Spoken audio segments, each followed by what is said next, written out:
so great being here.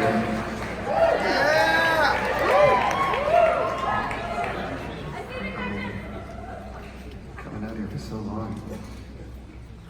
Just, hello.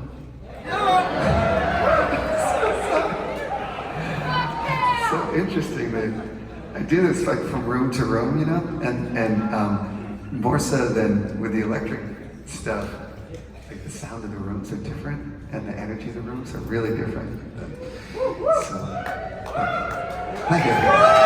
I'm not asking for anything, just be yourselves. Just like making a point. Like if I start whispering, it might be because you guys are like 3 feet further away than last time. So I'll spit more. Oh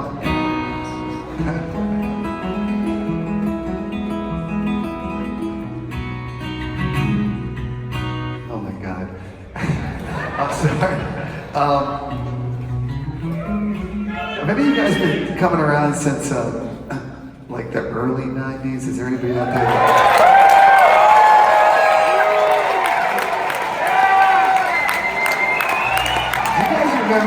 I just remember this because sometimes I think like when I come out west, I always remember, sometimes I can look out the window of the plane, and I remember driving out here, you know, in 88, 89, like, you know, we used to have a car, the four of us had a car that we drove in, and we would play these little clubs and stuff like that, but there was always all these adventures that we would have, and part of the thing that really dawns on me, I was just thinking about it yesterday, was that, like, I was playing down in LA, and I remember that when we were in LA, I think in 1989, we got robbed, right?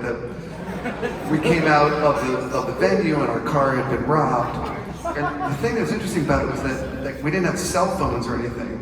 So the feeling, it really strikes me now that the feeling was that you were like a million miles away from, you know, our home in the East Coast. Like going on tour was this like adventure. Whereas today, I mean, I'm not trying to, I sound like some old guy on a chair with a guitar.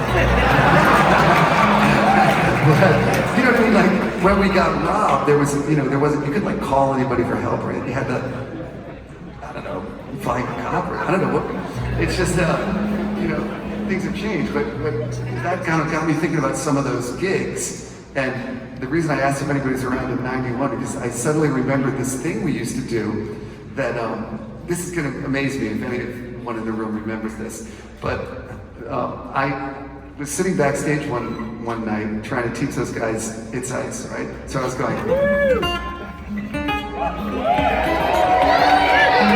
what would happen was the songs in that era were so complex, right? That I would inevitably mess up because and I'm trying to teach these guys, so I'd go, oh wait. And I'd say, wait, right? And they would laugh because I always did that. And they're like, oh, you always do that. And then you say, wait. And then I would do it again, you know. Oh, wait. And then they would say, wait. Okay? So then we would have this thing where there's no line in between the backstage and the stage. We thought it was so, we were like laughing so hard at this stupid thing that we thought everybody at the show would think this was equally funny, right? So we got into this thing and started having names called the Wait. And we'd like go on stage, let's do the Wait. And we'd look at each other like, ha ha ha, we're gonna do the Wait. And so we'd go, like all four of us would go,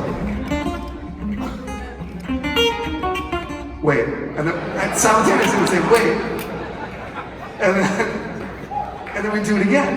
And then again. And then again. And then again. And again. And people kind of like stare at us. You know what I mean? And the weirder it got, the funnier we thought it was. So I remember getting to the point, we were in Colorado at one point. I swear to you, as I say here today, we did it for like 15 minutes. And then it got to the point where the whole crowd, even though it was a small, like, kind of like, it was like a frat party or something like that. You know, we'd start going, we were going, and they go, you, that would make us want to do it even longer. So we just, who could, like last out longer? I remember one time, this dude had like one of those big red beers, and he just threw it at fish. Beer! Beer all over the drums. Anyway, were any of you at that?